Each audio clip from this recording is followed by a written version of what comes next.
what is up, Crockxen clan members, Elysian League fans, and others who will stump on this video? I'm SoresanCrockxen, here today joined by Jack. What's up? And the now only Ben. Hello. See, this is the good Ben, the one that's just been chilled this whole time. Oh yeah. Or as you guys know him, Yodeler. The Yodeler. He's the Yodeler in the battles. So today we're going to be doing basically post-match analysis and the Week 3 preview in one video. Awesome. So they have the list over there. I have the list right here. You can see it on the screen. Now I don't have my pictures like I normally would. I know I had them during Season 2, but that wasn't my job this season. So I don't have them. I don't even know if anybody made them. So I can't give you guys the teams. Anyways. So, the first battle that, shows up here is, the Ben that left versus Jack. I don't know, you guys, what do you want to say about this battle? Flawless. Flawless. Just perfect. Flawless victory on Jack's part. Jack just took that. I mean, Ben got a little lucky, took out 3 of his Pokemon, but, Jack had the momentum. Mm-hmm. What was the MVP? Cause I don't remember right now. Wheezing for sure. Yeah. Wait, you don't have Wheezing. Yeah. Yeah, it's a joke.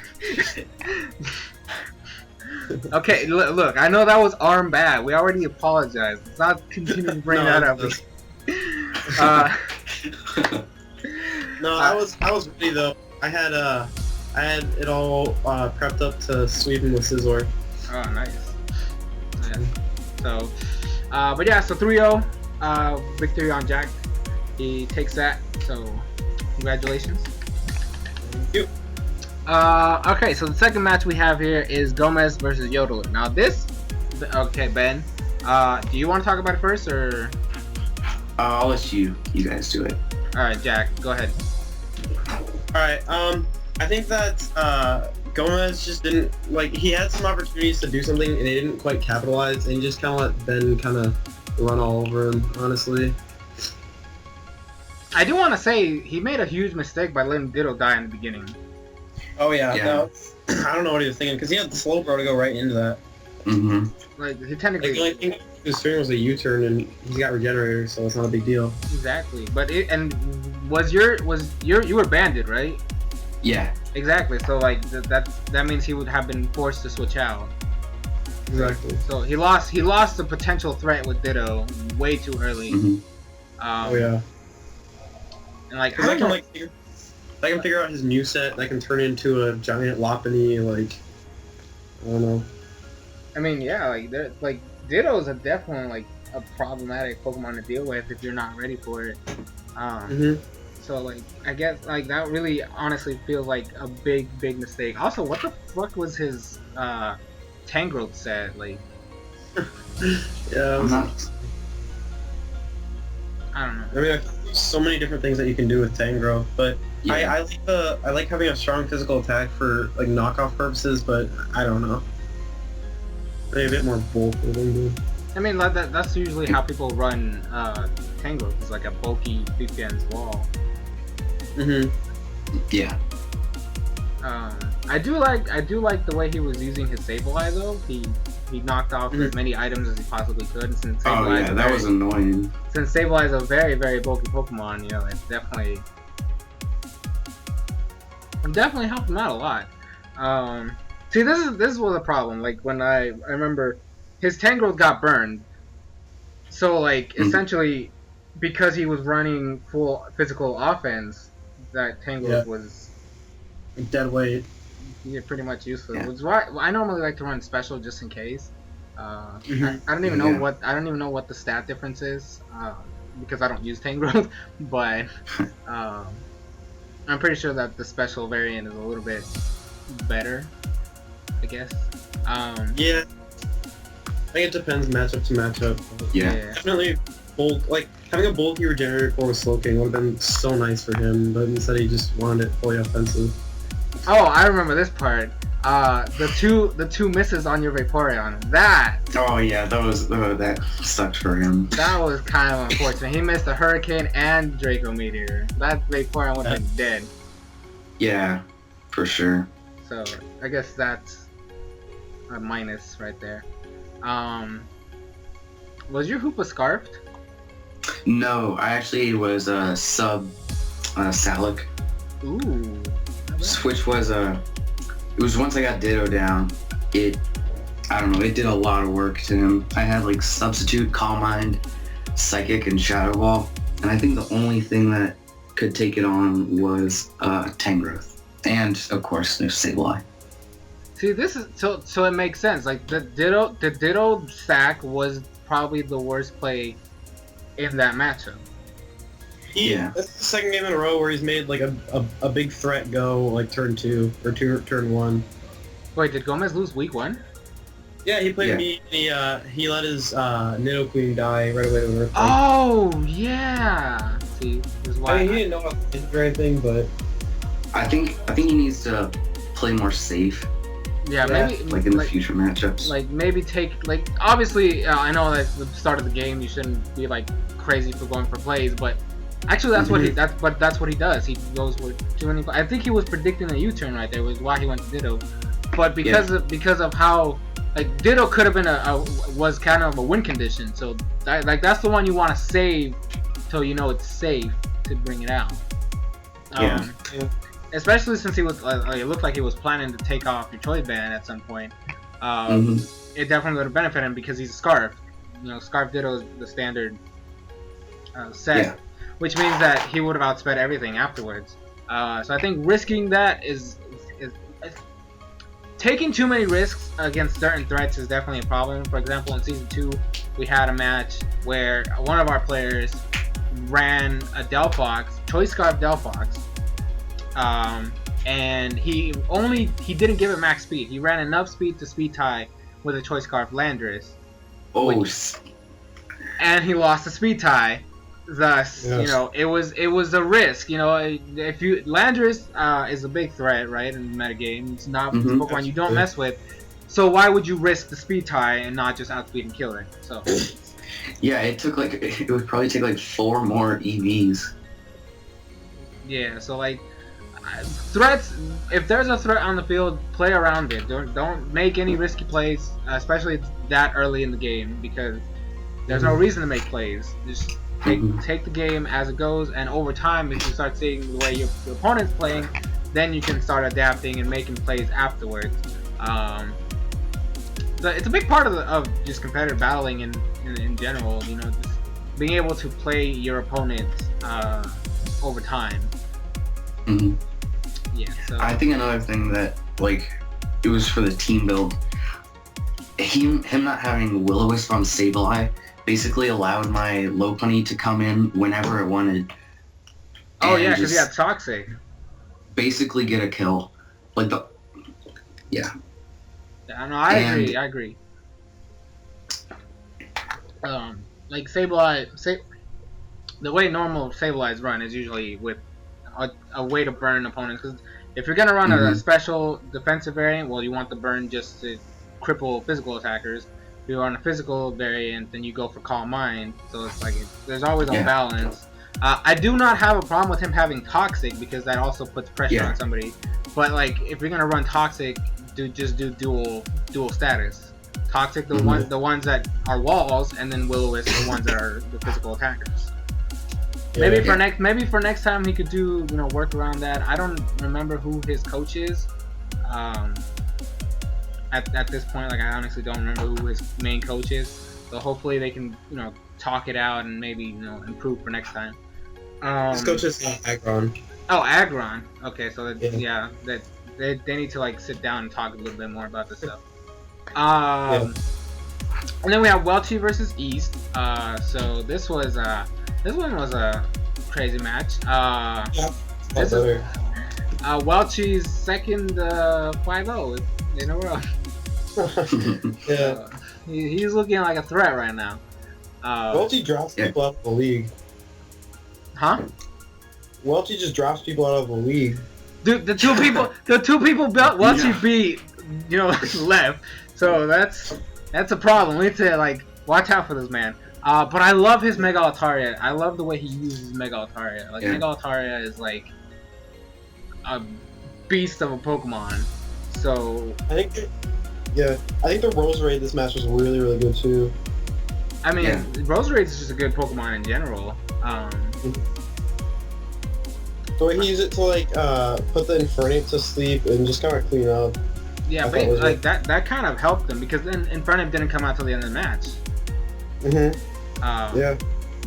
Also, can you guys guess what hidden power his Jolteon, not Jolteon, Mega Manectric had? I thought that was figuring ground. Hidden power ground. Yeah. So he was predicting the Heatran switch in there. Okay, now it makes sense. Because I was like, okay, there's a Roserade on the field. I mean, honestly, he could have been predicting the Flamethrower, right? So that's why he went for. Oh, okay, I see. So that wasn't a bad play. It's just it didn't pay off. Yeah. I think East also played around the Mega Altaria in the early game fairly well, because like double intimidate. Altaria, yeah, for sure. The second though, like. I don't know if his Landorus was scarfed or anything, but I just feel like he ran out of checks for Jolteon, and it obviously cleaned up at the end, but like he just had like the second Manectric was gone, he just had nothing for it. So, quick question: why did he go for Ice Beam twice on the Heatran? I don't know. Could not tell you. Cause like obviously like Heatran is not a Pokemon you mess with. You get rid of it as fast as possible. And he let it basically wear down this Blastoise for free. Yeah. Yeah, not the best play. I think Scald was his overall best play anyway, because even if you switch into Altaria, you get a burn on it, crippling it. Yeah. Okay, so his Landorus wasn't. Wait, was Starmie Scarf? Yeah, I think it was. Okay, so maybe that's why he outsped the Landorus. Because even if you run Scarf Landorus, Starmie is faster in general, so that would have been just sad. Oh, I remember this play, the double nasty plot on Azo. Yeah. That was questionable. He let his Azo take too much damage just to switch out. Like, Yeah. Oh yeah. I'm not even sure nasty plot like Azelf or Azelf, however you say it, is even that big of a threat against his team. Like, he brought it last week too, and I don't think it did much work. I mean, Azelf is, can put in work if used correctly, if has the right moveset, but like, the fact that he went for double Nasty Plot when he could have just killed the Starmie and not taken as much damage as he did. So I'm pretty sure it would have lived the Thunderbolt. Probably. If it had more HP, because like Jolteon is not the strongest Pokemon in the world, so maybe he could have lived. So I don't know. I do find it questionable they went for 2 Nasty Plots in a row when he could have just killed it and then play accordingly, because he lost his Azelf for no reason. And then like the point is like he switched out right afterwards, so like it was a waste of a setup. Yeah. Yeah. But he's gone, so he's obviously not gonna learn anything. But Welty played the matchup relatively, pretty relaxed. Like, if I could be honest, like he was pretty relaxed. He looked like he had the momentum most of the time. So, congratulations, man. 2 5-0s in a row. Yeah. Let's stop forcing people to quit the league. we want to finish the season. And then the last match is the new player Jazz versus Tepig. Yeah, I feel like Jazz just could not keep up with Tepig's hyper offense. Well, and it's also I also have to say, the fact that Jazz basically came in like last second, and then like that's not the most time to prep. I do believe he did make a mistake with who was it? I think it was it Diancie? Yeah. Yeah. When he didn't protect on the potential. I think he was counting on a Scarf. Wait, was he? No, he was Life Orb, right? I don't. And Life Orb was shown. Okay, so I don't think he knew the rule about Mega Evolving, because he said something in the chat about it. Oh, And how you don't get the speed boost until afterward. Right. Yeah. 'Cause Okay. I would say Mega Diancie outspeeds Hydreigon. Yeah. Unless it's a Scarf Hydreigon, which obviously it wasn't. But like Mega Diancie, other than the Excadrill, kind of plows through his team. So had he just played that differently. Well, I Yeah, mean, because either way, because if he had saved his Diancie, that takes care of Hydreigon, which was a big deal. Like, it pretty much put a lot of holes in Jazz's team. In fact, like, he basically was forced to just kill it with Life Orb damage. Yeah. If he had if he had played his Diancie right, he could have taken it out without any problems, and then it might have been a different match. Especially because Volcanion, his like biggest threat, took so much damage. Exactly. So like Volcanion would have been safe, nice, and then he could have dealt with everything afterwards. And even his Lucario, I don't remember exactly. What did Lucario die to? I don't remember. I don't know. Not positive. Oh wait, I remember the psychic on the Mega Alakazam. Oh yeah. Because he wasn't able to damage the Alakazam, and just died to, like, he couldn't kill him with extreme speed, so he basically lost his Lucario. Oh, also right here. Okay, I remember this part right here. Sacking Volcanion. Yeah. Ugh. Why? I could not tell you at all. I think Tepig had a really offensive team. I think like 3 or 4 of his Pokemon had Life Orb, and like, I mean, it worked. He's overwhelmed him, honestly. Yeah, there's. I mean, obviously, like, you know, the way well, you know, draft format works is like the polar opposites of, you know, hyper offense and pure stall don't normally work, because, you know, the imbalance there. Sometimes you can't get through it. Like, for example, for our league, season 1 and season 2, we've had twice where we have one player who's full on hyper offense and the other one full on hyper stall. Yeah. And like the two opposites don't necessarily mesh well.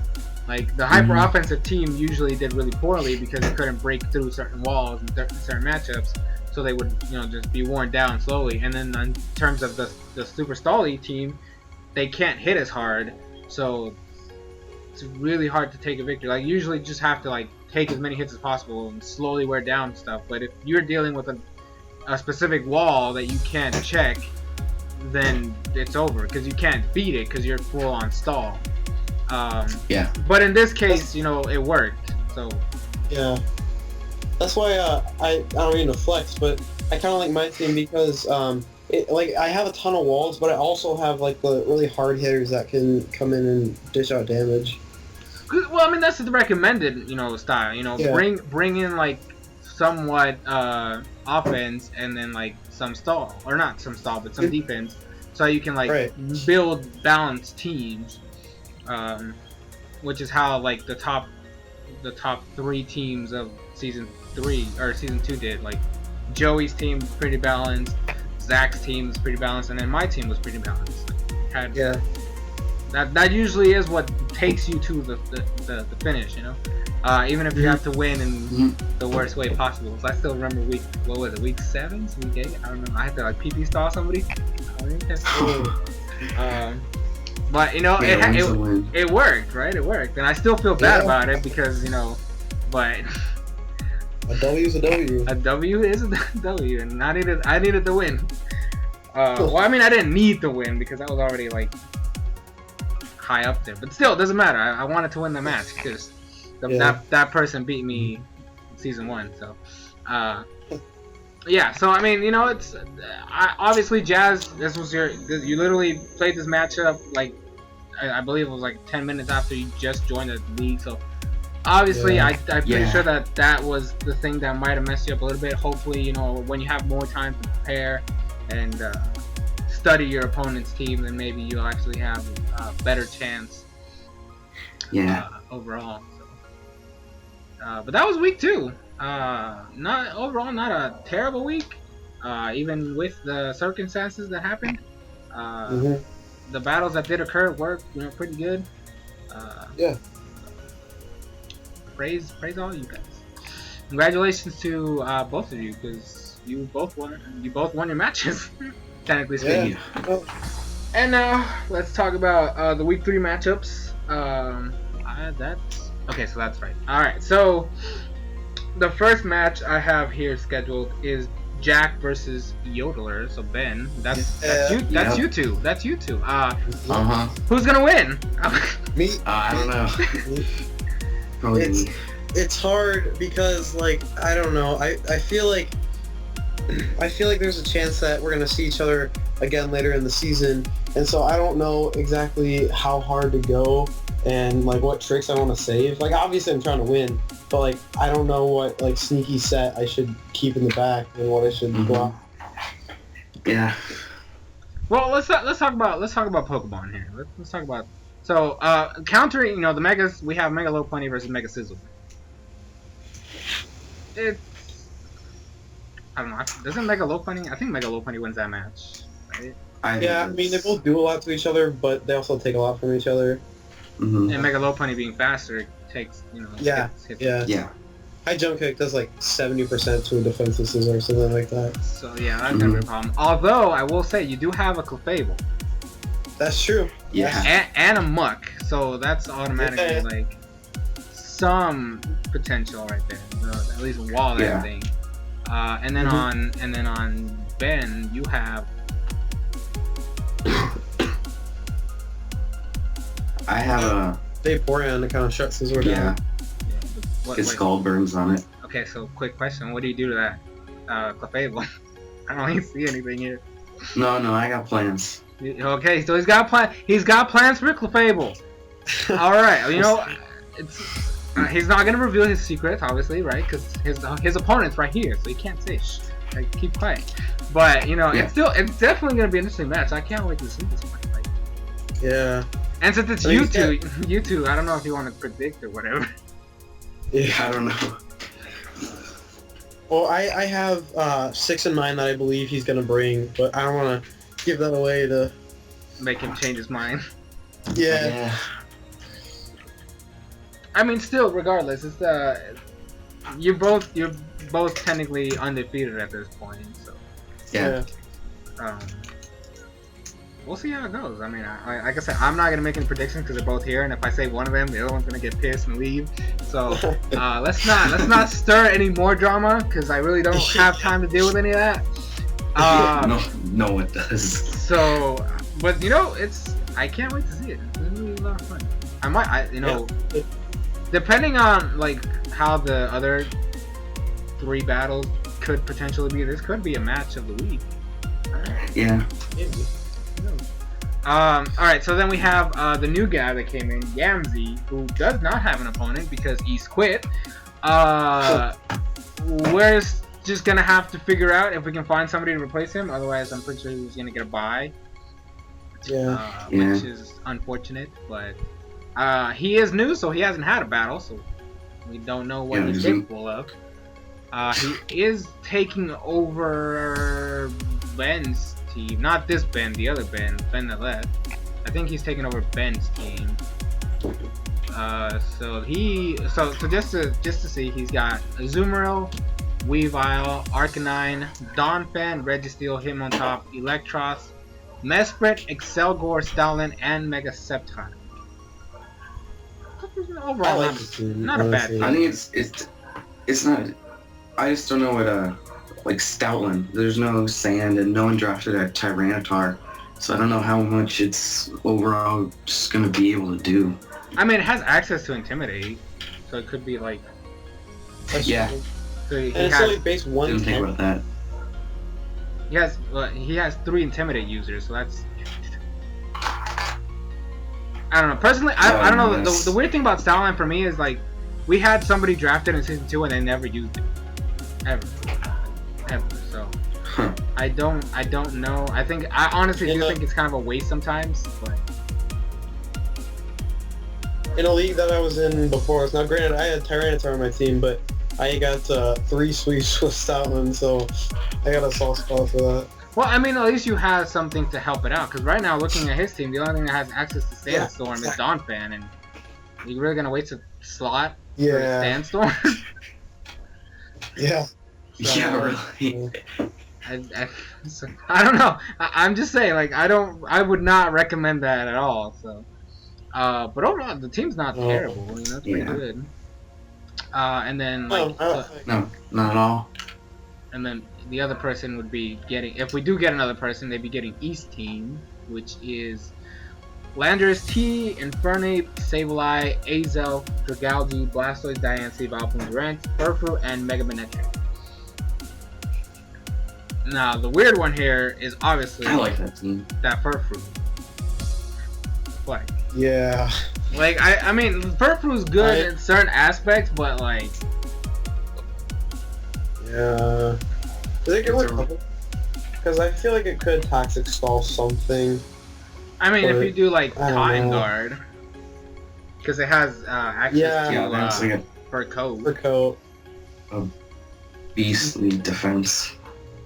Yeah, but like you have one special move, like you fire off a water gun at that and it's dead. It's like, oh no, I'm wet. Take me out of here. I don't know, but like, Well, I so- mean, it's at a base 90 special defense. It's just not great though. exactly. It plus is a normal type, so Mhm. Yeah. it doesn't have the best offensive presence. I don't know. It's not a bad team. Just return. Return, exactly. It's not a bad team though. It's not, but I don't see. I don't know why I can't see like an actual core in here. Like I mean, I know that he has all of you guys have water, fire, grass, and steel, dragon, fairy, but like I don't see like if you picking Pokemon apart in here is like really hard. Like right now, looking at it, I can't like envision like pairs that would work. I mean, like you could do like Vileplume Diancie, but like I don't know. Still, I mean, Yeah. but still not a bad team. So like if we do find somebody, hopefully they'll be able to use it accordingly. Obviously, by week 4 you can make drops, and I don't know. Actually, I need to ask Joey if people can make drops, because I don't remember if we said that or not. This battle might happen, it might not. Who knows? So Yeah. we're kind of discussing this for nothing at this point, because as of today, we still have no idea if this battle is even gonna happen. But Gotcha. yeah. So then we have Gomez versus Tepe. This match is weird because like Tepic obviously is coming off 2 consecutive 5-0 wins, right? Mm-hmm. No, Wait, I thought lies. that's, No, that was Welchie. No, he has a 5-0 and a 4-0. Yeah. And Gomez is still trying to get the hang of it. Yeah. Hopefully he can use his Pokemon more effectively this week. As a battler, I can't say too much because like I haven't the way he's battled Risky is kind of bad in the beginning format. Like you need to, so like maybe if Agron's able to like try to like coach him out and be like, hey dude, don't do this, do this. But, make sure you save your threats. Save your threats till the end of the match and stuff like that. Maybe something can happen there, but like as of now, like the way Tepic has been playing recently, I don't know. Like looking at the team, like what deals with Mega Altaria? Yeah. One Dragon Dance is over. Wait, I think you're looking at the wrong team. Yeah, Tepic has Alakazam. Wait. Damn it! Why do I keep confusing Welchie and freaking like both of them the same person? No. Hold on. Okay, so the Mega Alakazam. Okay, so yeah, Excadrill, Hydreigon, Scolipede, Tentacool, Tornadus, Heliolisk, Emboar, Exploud, Wigglytuff, Gourgeist, Mega Alakazam. He used that Emboar effectively week 1. I want everybody to know that. I was surprised. That was a play. That was straight up. Yeah. The one thing I'll say though is like outside of maybe like a dazzling gleam from Mega Alakazam, which I don't even think could do that much if he's got like Sucker Punch or Shadow Sneak. He does not have a lot for Mega Sableye. Oh wait, hold on. He doesn't have a Fairy Tough. Oh, he's got Wigglytuff. But Well, I mean, no, but like, doesn't I mean X-Plot gets scrappy? Yeah. that's true. Oh yeah, and I guess Focus Blast. Okay. Focus Blast. Yeah, Choice that's true. Specs. I don't know. I mean, it's an option. It's an option. I still think Mega Sableye is going to be a big factor. Oh, in this game. definitely, most definitely. If he lets it go down too early, then that's just game. But If Mega Sableye does go down early, if he does make the mistake of leaving it in, he could potentially face some issues. Yeah. So I definitely think he should keep it somewhere. At least don't take the chance. If you see an X-Plot come out, do not take the chance. Switch out. You have a Skarmory that can actually I would recommend like going like especially defensive Skarmory. Maybe just use your Florges. Like Florges is probably wall I think pretty well. 'Cause I don't think X-Plot gets anything super effective against Florges. Forge is actually good too, outside of Excadrill and Scolipede.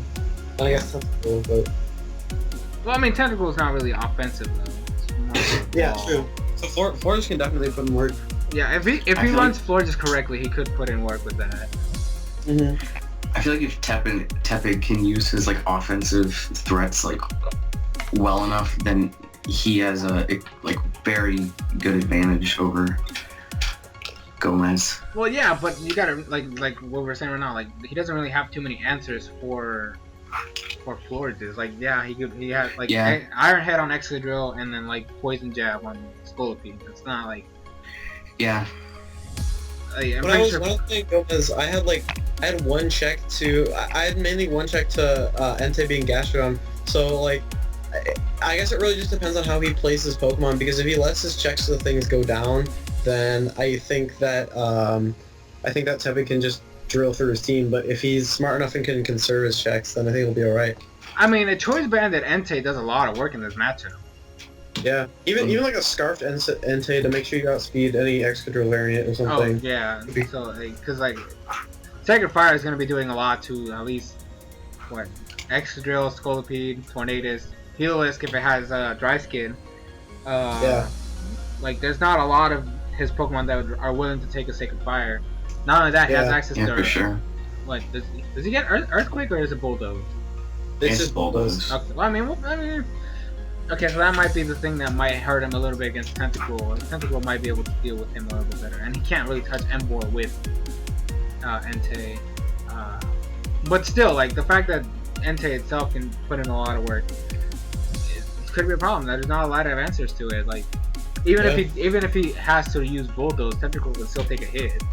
Like, it's not weak by any means. So it's gonna be interesting. This match might be interesting. We'll see how it goes. Hopefully Gomez, is able to like relax a little bit this week and like hopefully, prepare better, and then in the battle actually considers what his win conditions are before the match starts, and then save them throughout the match. Because you don't want to lose your threats too early in the match, because then you have no answers to the things you're scared of. Yeah. So, just out of curiosity, do you guys want to do any predictions here? I'd say I'm gonna take the upset and say Gomez over Tepig, and I'd go probably the player that's actually in the league over the one that's not. No, but like Gomez versus Tepig, like we're just gonna like. Oh yeah. I'm gonna say Gomez. If he can play it right, I think he's got a good chance. I think Tepig's gonna win. Well, for me, like I said, if Gomez plays his Pokemon correctly and he actually like saves the right Pokemon till the end of the game, then I definitely do think he has a shot at this. Even if Tepig has done fabulous this whole time, there are things on Gomez's team that are threats to his team. Like we said, Florges and Entei are just too big, and like Mega Sableye. Those are three definite scary Pokemon here that he has to deal with, that he does not have a lot of answers to. And if he conserves those Pokemon, relatively well, then he should be fine. And also remove any like hazard control is definitely a big part of competitive battling. I do recommend he does that because Entei does not like switching into rocks constantly. So get those out of there. Forges, use it as wish support so you can keep that Entei alive as much as possible, because like that's kind of a good core right there. If you keep your Entei full HP or at least as close as possible, it can wreck some things. So Yeah. but you know, because of the uncertainty, I do want to say Tepic might have this match and he's gonna play it accordingly. He's gonna take out the threats when he sees them, and then Gomez will not have answers to certain Pokemon. So I do think Tepic will definitely win this one, but I'm hoping for an upset. I do want Gomez. Yeah. No, bad, towards Tepic, but like Gomez, like he has potential, and I want to see it actually happen. Yeah. So we'll see how it goes. And then the last match we have scheduled for week 3 is Welchie versus Jazz. Now, this is the guy with the Mega Altaria. Now we can get talk about this one. Yes. Just keep screwing me over. So this is the guy. This one's the guy that has 2 5-0 wins in a row, and the one that's actually caused 2 players to leave.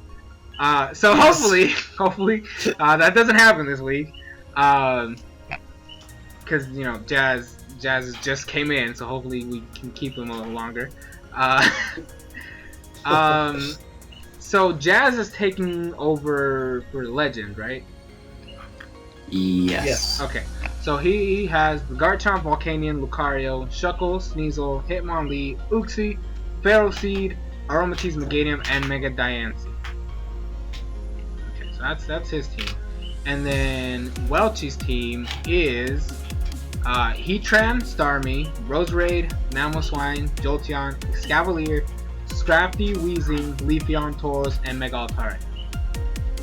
The thing I'll say right off the bat is a surprise scarfed Volcanion absolutely sweeps through his team. Like outside of Starmie, it basically almost one-shots everything. Even a Not Spadef surprised Heatran? anymore. What? Well, I mean, then again, I think it's Spadef Heatran can't do anything back. Yeah, and I feel like it gets Earth Power.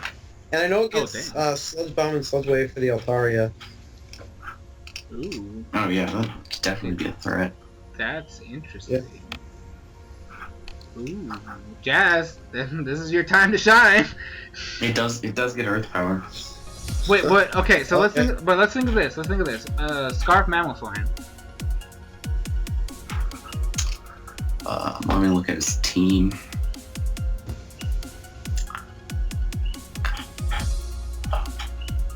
Oh, follow up bomb. Scarf yeah. Mamo can put in work. Looking Oh at yeah, this for team. sure. I didn't even think about that. His only way to like really beat that is just to get chip damage and then beat it with like priority. Yeah, like Lucario, Vacuum Wave, Yeah. Bullet Punch. Mm-hmm. That's or wait, Yeah, Hitmonlee's fake out as well. And I That- mean, Ice Shard is not gonna kill, so like, No. so no Sneasel. Do not risk the Sneasel, because I believe that's what Legend had to do in his match in week 1, is that he had to like basically waste his Sneasel because he didn't. Yeah. Yeah, it was against my Mega Lopunny. I didn't think it would be Bandit, but was. So I died. Like honestly, you might consider bringing Ferroseed just for the possibility of a Scarf Mamoswine. Yeah, how much does Mamoswine do to it? Check Icicle Crash. You wouldn't like a fully defensive one. There's no way that 2-hit KO. No, I'm pretty sure it doesn't, because like Ferroseed has a lot of defense, especially with an Eviolite. Well, with Superpower, it does 50%, but that's not factoring in the drop. So, Okay, yeah. So Mamoswine superpower? yeah. Wow. Mamoswine is a powerful Pokemon. Let's just say that right now. Mamoswine's a beast. This thing, oh my gosh. I'm surprised it's in Yuju. I do not understand how that thing is in Yuju. That thing is a straight up monster. So basically what we should consider here is then Welchie has to play around Volcanion. Yeah. Welchie has to Yeah. play with Volcanion and what's his face now? Oh god. Jazz has to. Is it Jazz? Yeah, Jazz. Yeah, Jazz has to play around Mammoth Swine. Does he have any ground types? He's got Garchomp. Oh, okay. So then, because I was gonna say, I mean, if he like Volt Switch on Jolteon could be a hindrance, but if he has Garchomp, it's fine. Well, Garchomp can also be, you know, a dangerous Pokemon. Like, I mean, like a lot of people say it doesn't have Dragon Dance, but it has Swords Dance. This thing is This or battle, even like, even Scarf's Garchomp is a threat. Yeah. I don't know where you look at it. I feel like this battle's gonna be over in like 5 turns. There's 6 Pokemon. How is it 5 turns? Double kick. I don't know. I mean, definitely. I think the one who takes the first kill would probably like dictate the momentum of the match. Oh yeah. Yeah, for sure. Like this match literally looks like it has to be a back and forth to try to get the momentum and then keep it as soon as you get it. Yeah. Yeah. Which is definitely like it's hard. It's hard to do that in competitive battling a lot of times because like hacks are a thing. Yeah. And like that's why people say, oh, Pokemon's not competitive because there's bullshit like this. Critical hits also happen every once in a while. But like, let's just assume, right? Let's just pray to the hacks gods that no hacks happen in this game.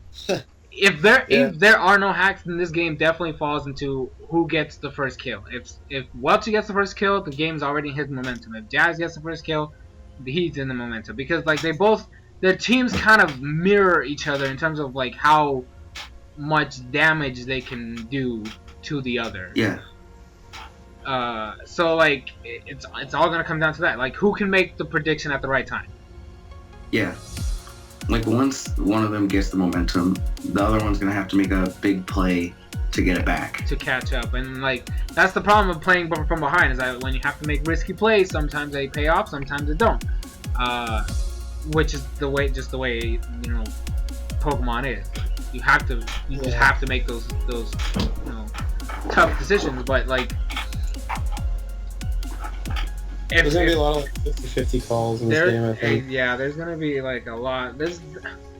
See, I mean, I was saying before, you know, Jack, you guys, your battle might, but this one right now, the way it's looking, yeah, this one might take the spot as match of the week, just because of how intense it just looks on paper. I don't know. Do you guys want to try to call this one, or? I can try. Just based on the way he's been playing the whole season, I'd give this one a Welchie. I would too.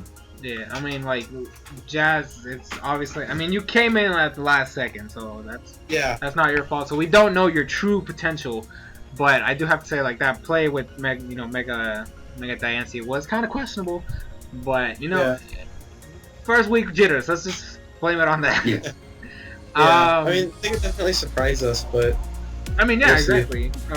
No, but like I said, both teams can do work on the other one. It's just a matter of momentum. So, but I do have to agree. The fact that Welchie has 2 dominant wins at that, in a row, it just makes me want to lean towards him. But Jazz being the unknown in this scenario is definitely intriguing, and I'm definitely gonna look forward to this match. Oh my gosh, it's gonna be intense. There's gonna be good matches this week. Oh yeah. So I don't know. Week 3 is gonna be hype. Yeah, looking forward to it. Yeah. So guys, remember matches start tomorrow, Yeah. Wednesday, and then they end on Sunday. So that was stated before the league started. Apparently people didn't realize that, but that's the rule. So at least you don't have to like battle tomorrow, but at least start preparing by tomorrow. Oh yeah. That way, if you do have to wait till the weekend, well, at least both players are prepared. So to recap, Jack versus Yodeler. You guys, we're not saying anything because it's you two, and we don't want to make anybody mad here. So shush. Yamsey versus random person who does not exist at this point. No idea how that's gonna go. Gomez versus Tepe. Well, we have Jack saying that he's gonna give it to Gomez. Ben saying he's gonna give it to Tepig. I do have to agree. Tepig does have this game unless Gomez makes some changes. And then we all agree that she's gonna take this next one, and hopefully Jazz doesn't quit because we don't need any more of that. we might have to put Welchie on timeout if another person drops because of him. Yeah.